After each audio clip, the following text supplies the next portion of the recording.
Good morning. It is 10:29 a.m. on Saturday, March 27th, 2021. I'm Christiana Ellis and I just got up. This is 5 more minutes.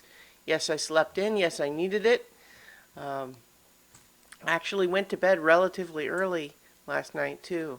But yeah, needed the rest. Um, I'm trying to decide what I want to talk about today. I guess one of the things I can talk about is a reminder that on Sunday, Mike and I are going to be concluding our James Bond versus Mission Impossible series, and so I have a bunch of those movies still to watch, actually. So I still have yet to watch GoldenEye and Casino Royale and Mission Impossible Rogue Nation and Mission Impossible Fallout. So basically, all but one of the five movies we're going to talk about. Somehow I just put it off, and now I have to watch all of them quickly. But fortunately, I have time. I can do that. So I watched, though, License to Kill last night, which is one of Timothy Dalton's James Bond movies. And it's interesting, I think, that he has been in several things that I have enjoyed. And so it's not like I've only ever known him from one thing, but I found that as I watched him in License to Kill, I kept thinking, hey, that's the grocery store guy from Hot Fuzz. That's the primary thing my brain associates him with, I guess. You know, even though I've also watched him in, you know, Penny Dreadful and in Doom Patrol, and let me think what else. I'm sure other things. Those are the things that first come to mind. And I even saw this one as a kid. I feel like even though Pierce Brosnan is the first James Bond that I kind of think of as like the James Bond I was primarily aware of, I did see License to Kill, I think at a time when I wasn't even really aware of James Bond as like an ongoing character. It was just a movie. And Pierce Brosnan was the first James Bond where I was like, I understand there's kind of a legacy here.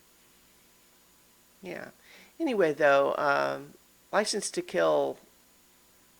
Well, we're going to talk more about it on the podcast, so I don't necessarily need to just preview all of that. But yeah, I mean, it's pretty good for what it is. It's got some unique characteristics to it that it has a lot of stuff that feels scaled down a little bit compared to some of the other Bond movies. It's not quite so heightened. It's a little bit more grounded, but it's still pretty clever. Um, yeah, it's good. I liked it. What else? So I feel like, gosh, yeah, I don't know. I Part of this hesitation is that there was some Twitter drama last night, not involving like me personally, but I don't know, without even getting into it necessarily, it does have me feeling a little bit down on Twitter just generally, just as a place where actual meaningful, nuanced discussion is kind of impossible. I mean, that's a big shocking headline, right? To read on the newspaper. Oh my gosh, Twitter, not good place for meaningful, nuanced discussion. But yeah, so I don't know. I mean, part of that is maybe just what I'm thinking about, but I don't really want to talk about it, and I think that's part of the hesitation there. But I also had Dungeons and Dragons last night, where I'm the player, and the DM has us going through a dungeon based on a Doom 2 map, and I find that delightful. It's very fun that we're just literally using like the actual map of one of those levels, and fighting monsters that are based on the Doom monsters, but we're using our D&D characters. I think that's neat, and so I'm just enjoying that. And last night we got to be a part of dramatically overthinking the solution to a trap, wherein our solution to the trap of a the floor was going to drop out and drop us into acid. And we didn't want to do that, but we needed to activate it in order to open the door.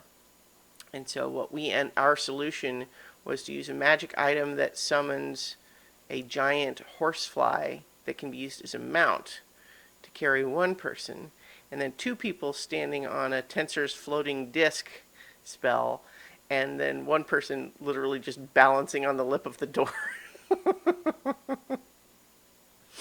But it worked. It worked. It just took way longer, and then when we activated the trap, we realized, oh, look, those 3 platforms over there didn't drop down. We could have just stood on those.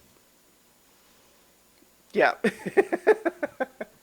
But that's how it goes in Dungeons & Dragons sometimes. Speaking of Dungeons & Dragons, we have more Rime of the Frost Maiden tonight, so you can check us out for that later. But in the meantime, I'll talk to you all tomorrow for 5 more minutes.